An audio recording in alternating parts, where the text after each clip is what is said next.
يا صباح الفل يا بنات، عاملين ايه؟ بصوا بقى، النهارده مش هعمل اكل ولا اي حاجه، مش هعمل معاكم اي وصفات، بس هوريكم. بصوا المنظر ده مواعين بعد ما نمت. انا عاده او دايما بغسل مواعين قبل ما بنام، بشطبها كده وما يبقاش فيه لا مواعين ولا ازايز ولا اي حاجه، والحوض يبقى زي الفل والرخامه متشطبه وكل حاجه.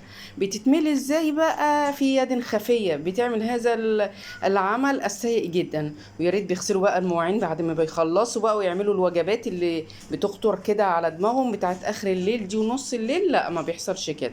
فطبعا انا طبعا شاكره فاضله قبل ما ببدا بقى افطاري خالص. لو صحيت لقيت المنظر دهوت من ولادي فلازم اغسله الاول. ما بعرفش يعني افطر خالص ولا جهز ليا كوبايه شاي ولا سندوتش بتاعي الا ما اخلص الحوض كده وافضيه. كده انا نبتدي مع بعض بقى تنظيف الحوض وهديكوا طاقه ايجابيه بقى، ما فيش بعد كده. عشان طبعا اصعب حاجه عندنا هي غسيل المواعين، وعلى الكل مش انا بس، وانا عارفه الكلام ده. يلا، حطيت بقى فوطه المواعين دي لازم احطها. انا عندي الصفايه بتاعه المواعين، بس انا بحط الفوطه دهيت اغسل واحط عليها. تمام، لازم تتصفى الاول من اي ميه خالص خالص وبعدين احطها في المصفى. كده بوريكم ان انا كنت بقول لكم ان انا ما بعرفش اغسل المواعين الا بالسلكه. لازم سلك مواعين عشان مواعين تنضف كده وتبرق وتبقى في منتهى النظافه. وطبعا انا بغير السلكه دي على فكره وانا بغسل مواعين ممكن اكتر من مره. وبعد ما بخلص المواعين والحوض برميها، لان انا طول اليوم بغسل في مواعين، فلازم تترمي، لازم تترمي عشان بتبقى زفره. تمام. الطبق ده طبعا انا صبنته، هو بيبقى يعني اساسي عشان بحط فيه الصابون السائل. تمام كده حبايب قلبي. انا رفعت لكم بس الكاميرا عشان ما كانتش مبينه المواعين قوي، مش ظاهراها. مش عارفه ليه الاضاءه عامله كده، اهو الحمد لله الاضاءه ظهرت والدنيا بقت زي الفل. اهو كده انتوا شايفين. انا شغلت بقى الميه السخنه دي اساسي معايا في غسيل المواعين، وحاطه بقى كميه صابون سائل مش قادره اقول لكم قد ايه. انا بستهلك صابون سائل مش قادره اقول لكم، دي اهم حاجه عندي. والسلك ده والميه السخنه شغاله واديله ادي يعني. لازم الدنيا كده تبرق. المواعين دي لازم تكون بتبرق. كان كوبايات ولا ازايز ولا معالق، هتشوفوا معايا المعالق بتاعتي بتبرق والله العظيم، وريحتها زي الفل. وبغسل حتى لما بشطف المواعين ما بشطفهاش بميه بارده، بشطفها بميه سخنه عشان تبقى ريحتها زي الفل. تيجي تعملي فيها كوبايه الشاي يعني تبقي بتعمليها كده وانتي مرتاحه، عارفه الدنيا فل فل. تمام كده. طبعا المواعين دي كانت جوه الحوض، نزلت الزفاره بتاعتها كلها، بس الكوبايات ما كانتش جوه الحوض بصراحه. انا ما بحبش كوبايات تبقى جوه الحوض. بس وما بحبش عادة اي مواعين تبقى جوه الحوض، ما بحبش. احب تبقى على الرخامة. بحس كده ان هي بتتملي زفارة. لكن على الرخامة بعرف بقى اخد ايه قبل ايه والكلام ده كله. انتوا عارفين طبعا الولاد بيعملوا اللي هم عايزينه، يحطوا بقى كله على بعضه. والمواعين ما كانتش كتير بصراحة، لان انا مخلصاها قبل ما انام، خلصها كلها مخليها زي الفل والله. والرخامات فل فل فل. تمام. غسلت بقى اللي انتوا شفتوه ده كله، ودول اللي كانوا حواليا. حط بقى الزفاء، حاجات اللي هي اللي في الاطباق مش البواقي، لان انا بنزلها طبعا في الباسكت، ما بخليش بواقي في الاطباق ولا حاجه. كله بنزله في قلب الباسكت القمامه. وانزل كده بالميه السخنه شغاله كده بالصابون السائل والسلك. وزي ما قلت لكم انا غيرت السلكه دي مرتين. تمام. هتقولوا لي انت معومه الميه كده ليه؟ هقول لكم انا مش معومه ولا حاجه والله. انا الحوض عندي عنده سدد وبعافيه شويه، فانا بسلكه كده من وقت للتاني، بس بياخد معايا كده وقت والكلام ده كله، فغصب عني والله. تمام كده. بس مش هيأثر معانا بأي حاجة. دلوقتي هتشوفوه في آخر الفيديو أنا سلكته ومشي. بيبقى عايز كده شوية مية سخنة بالكتل او المسحوق البودر كده اللي بيتحط اللي بيسلك الاحواض وكده. فمن وقت للتاني بيسد. انتوا عارفين احنا في يعني الجو فيه برودة، واي دهون او اي حاجة بترسب. رغم ان انا والله بفضي اي دهون في قلب باسكت الكمامة وكده، ما بحاولش ان انا احط اي حاجة عشان ما يسدش. تمام. زي ما انتوا بتشوفوا معايا في قلب الفيديو، انا غسلت الاطباق بقى، واول باول بحط الحاجات اللي هي ايه، ال- اللي هي النضيفة وبعد كده اللي هي الزفرة. ما بحطش كله مع بعضه اهو. اللي اتبقى اهو خلصت الازايز بسلكة بليفة تانية غير اللي معايا. لازم الازايز تتصبن بليفة غير بتاعة المعين خالص خالص. الازايز اهو قدامكم زي الفل وبتبرق وريحتها زي الفل. تمام كده. بليفة غير بتاعة المعين خالص. انا بعيد عليكم اهو عشان بناتي حبايبي اللي لسه بتعلموا المطبخ.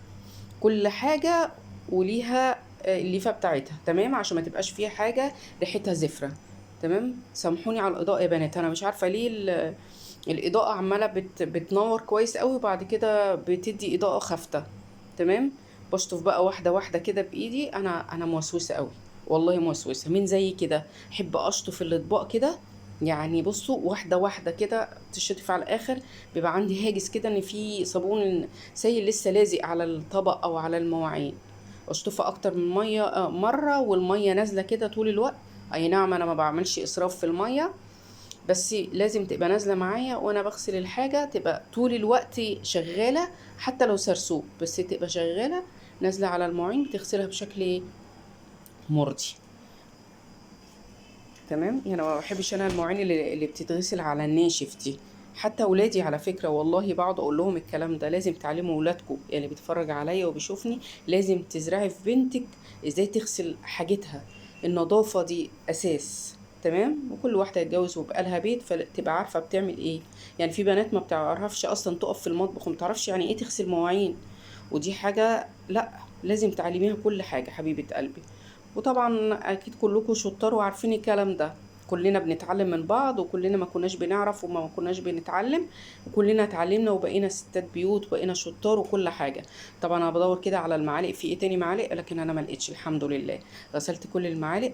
الاضاءه زي ما بقول لكم كده والله العظيم ظلمه. المعالق فل فل يعني بتلمع من كتر ما هي مدعوكه. بغسلها كده بالسلكه، خليها زي الفل بتلمع. تمام. بغسل برضو المعالق وامسكها كده واحده واحده تشتف معايا، واحطها برضو على الفوطه تتصفى كده براحتها. طبعا في صفايه وكل حاجه، بس ما بحطهاش، ما بحطش المواعين بتاعتي الا لما الحاجه كلها تتصفى خالص خالص من الميه، عشان ما تنزليش على الرخام. تمام. زي ما انا بقول لكم كده بوريكم. كده بقى السلكه خلاص ما بقاش ليها اي لازمه، بروح دعكه بيها بقى الايه، الحوض، واخده ده كده دعكه مطرح ما غسلت المواعين كله. ادعكه كويس جدا من زفرة المواعين خالص، وخلاص السلك ما بقاش ليها اي لازمه. وزي ما قلت لكم انا غيرتها يعني مره كمان. تمام. وانا بغسل المواعين وخلاص، بعد ما بخلص الحوض بروح رميها. وبعد كده طبعا احنا طول اليوم بنغسل في مواعين، فطبعا هتقولوا لي بتستهلكي سلك وتبذير. لا مش تبذير، النظافه ما فيهاش اي تبذير يا جماعه، النظافه ما فيهاش. اكتر فلوس بتصرف هي على النظافه انا شخصيا بصراحه، ده مش بعتبره عيب. تمام. اكتر من انه ميزه. دعكت بقى الحوض كده وخليته فله. الاضاءه مش مبيناه بس معلش يعني اعذروني، بس انا بقول لكم اللي حاصل يعني. اوعدكم ان انا هزود الاضاءه دي ان شاء الله وتبقى افضل من كده. خلاص دعكت السلك بقى وبمهد ان انا هغسل الفوط بتاعه المطبخ دي اللي بتبقى محطوطه على الحوض او في ايدي وانا بعمل الاكل دي. عايزه اقول لكم والله بغسلها 200 مرة، بغسلها كتير جدا. اهو حطيت عليها صابون سائل وغسلتها على ايدي، ما بستناش لما بحطها في قلب الغسالة بصراحة. مين بيعمل زي كده؟ بغسلها كذا مرة، يعني طول ما انا واقفة كده مسحت حاجة اروح غسلاها.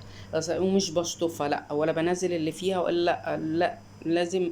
ما بيرضينيش ابدا الا لما بغسلها بالصابون السائل كده واغسلها على ايدي. ما اقولش بقى استنى لغايه ما احطها في الغساله، لا فوطه اتنين تلاته اتوسخوا او حاجه بروح غسلهم على طول كده، ما بياخدوش مني دقايق. وانتوا اعملوا كده وعرفوا بناتكم كده، النظافه اول باول، ما بيتراكمش عليكي اي حاجه وما بتبقاش تقيله عليكي، بتبقى سهله والدنيا بتبقى نظيفه وزي الفل. كده انا بشطف الفوط بقى وخلاص. دي كانت اخر حاجه عندي وهبتدي فطاري، لان انا ما بفطرش واحطش اي حاجه في بقي ولا كوبايه شاي ولا اي حاجه غير ما اخلص مواعين. انا مش عارفه الناس اللي بتفطر قبل ما تستلم المواعين دي، لو لقيت مواعين، لو صحيت ولقيت مواعيني زي ما هي نظيفه زي ما انا مخلصاها قبل ما انام، تمام ممكن افطر. لكن غير كده لا لا، ما اقدرش افطر غير ما الدنيا تبقى زي الفل حواليا، واعمل كوبايه شاي كده او قهوتي واقعد كده اشرب كده براحتي كده، وتحسي ان الدنيا نظيفه حتى تديكي يعني يوم كده كله انشراح وابتهاج. مش عارفه مين انشراح، بس المهم يعني بتديكي يوم كله انشراح وابتهاج وطاقه كده ايجابيه.